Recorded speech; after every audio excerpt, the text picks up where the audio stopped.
வணக்கம் சாப்பாட்டு பிரியர்களே, இது நம்ம பழையசோறு பச்சைமொளகா தாங்க. இன்றைக்கி நம்ம என்ன ரெசிபி பார்க்க போகிறோன்னா, இந்த வர குக் வித் கோமாளியில் விசித்ரா மேம் பண்ண தாபா ஸ்டைல் முருகு ராரா எப்படி செய்கிறதுன்னு பார்க்கலாம். இந்த ரெசிபி எப்படி செய்கிறதுன்னு சொல்லி நம்ம வீடியோக்குள்ளே போய் பார்க்குறதுக்கு முன்னாடி, இன்றைக்கி பக்ரீத். இந்த பக்ரீத்தை கொண்டாடுற அனைத்து இஸ்லாம் சகோதர சகோதரிகளுக்கும் என்னோட பக்ரீத் தின நல்வாழ்த்துக்களை தெரிவிச்சுக்கிறேன். இப்போ நாம் இந்த ரெசிபி எப்படி செய்கிறதுன்னு சொல்லி வீடியோக்குள்ளே போய் பார்க்கலாம் வாங்க.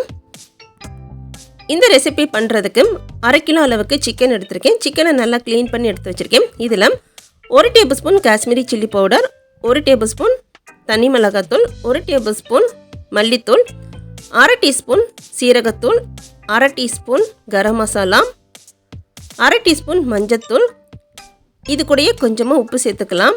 அடுத்ததான் 2 டேபிள் ஸ்பூன் போல் தயிர் சேர்த்துக்கிறேன். இப்போ இந்த சிக்கனை இந்த மசாலாவோட நல்லா மிக்ஸ் பண்ணி எடுத்து வச்சுக்கலாம். இன்றைக்கி நான் காரத்துக்கு 1 டேபிள் ஸ்பூன் போல் தான் தனி மிளகாத்தூள் சேர்த்துருக்கேன். உங்களுக்கு நல்ல காரமாக சாப்பிட்றது பிடிக்குன்னு சொன்னால் இன்னும் 1 டேபிள் ஸ்பூன் போல் கூட தனி மிளகாத்தூள் எக்ஸ்ட்ரா சேர்த்துக்கோங்க. இப்போ சிக்கனை நல்லா மிக்ஸ் பண்ணியாச்சு. இது ஒரு 10லேருந்து 15 நிமிஷம் அப்படியே ஊறட்டும். இது ஊற டைமில் நம்ம மசாலா ரெடி பண்ணிக்கலாம்.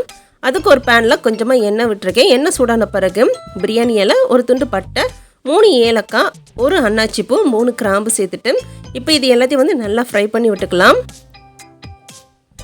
இப்போ இந்த மசாலா நல்லா ஃப்ரை ஆயிடுச்சு. அடுத்து 2 வெங்காயத்தை நல்லா குட்டி குட்டியாக கட் பண்ணி வச்சுருக்கேன். இப்போ இந்த வெங்காயம் சேர்த்துட்டு வெங்காயம் நல்லா பொன்னிறம் ஆற வரைக்கும் இதை நல்லா வதக்கி விட்டுக்கலாம். வெங்காயம் நல்லா பொன்னிறம் ஆயிடுச்சு பாருங்கள்.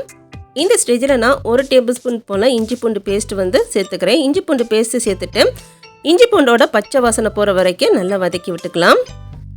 இப்போ இஞ்சி பூண்டும் நல்லா வதங்கிருச்சு. அடுத்து 2 தக்காளியை மிக்சியில் போட்டு நல்லா அரைச்சி எடுத்து வச்சுருக்கேன். இப்போ இந்த தக்காளி விழுதையும் சேர்த்துட்டு இதை நல்லா வதக்கி விட்டுக்கலாம். இப்போ இந்த தக்காளி வதங்கும் போதிலே இது கூட 1/2 டீஸ்பூன் போல் மஞ்சத்தூள், அடுத்து இந்த கிரேவிக்கு தேவையான உப்பு சேர்த்துட்டு இப்போ இதை நல்லா வதக்கி விட்டுக்கலாம். தக்காளி நல்லா வதங்கி எண்ணெய் பிரிஞ்சு வரணும், அது வரைக்கும் இதை நல்லா வதக்கி விட்டு எடுத்துக்கலாம். இப்போ தக்காளி நல்லா வதங்கி எண்ணெய் நல்லா பிரிஞ்சு வந்திருக்கு பாருங்க. இப்போ இதை ஒரு வாட்டி நல்லா மிக்ஸ் பண்ணி விட்டுக்கலாம். அடுத்து நாம் ஏற்கனவே சிக்கனை மசாலாவில் ஊற வச்சுருக்கோம்ல, அந்த சிக்கனை இதில் சேர்த்துடலாம். இப்போ இந்த சிக்கன் சேர்த்த பிறகு இப்போ இந்த சிக்கனை நல்லா வதக்கி விட்டுக்கலாம். இப்போ சிக்கன் சேர்த்துட்டு நல்லா வதக்கி விட்டாச்சு.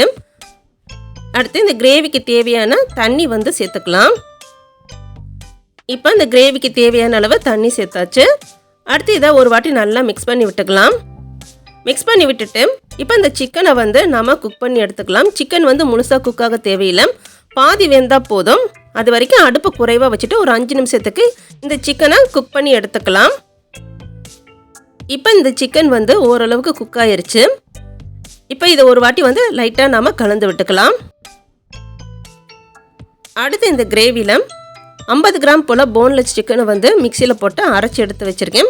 இப்போ இந்த அரைச்ச சிக்கனையும் இந்த கிரேவியில் சேர்த்துட்டு இதை நல்லா மிக்ஸ் பண்ணி விட்டுக்கலாம்.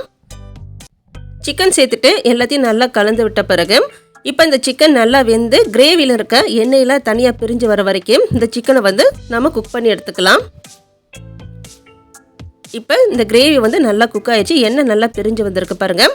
அதே சமயம் நம்ம சேர்த்த சிக்கனும் நல்லா வெந்துருச்சு. இப்போ இது ஒரு வாட்டி லைட்டாக மிக்ஸ் பண்ணி விட்டுக்கலாம். இப்போ இந்த கிரேவியில் கடைசியாக ஒரே ஒரு பச்சை மிளகாவை நீலவாக்கில் கீறி சேர்த்துருக்கோம். கூடயே ஒரு துண்டு இஞ்சி, அதையும் நீலவாக்கில் கட் பண்ணி சேர்த்துக்கோங்க. கடைசியாக கொஞ்சம் கொத்தமல்லி தழை இதெல்லாம் சேர்த்துட்டு ஒரு வாட்டி லைட்டாக மிக்ஸ் பண்ணி விட்டால் போதும். இந்த இஞ்சி பச்சை மிளகாலாம் லைட்டாக ஒரு ஃப்ளேவருக்காக தான் நம்ம சேர்க்குறது. இந்த வர குக் வித் கோமாளியில் விசித்ரா மேம் பண்ண தாபா ஸ்டைல் முருகு ராரா சூப்பராக ரெடி ஆயிடுச்சு.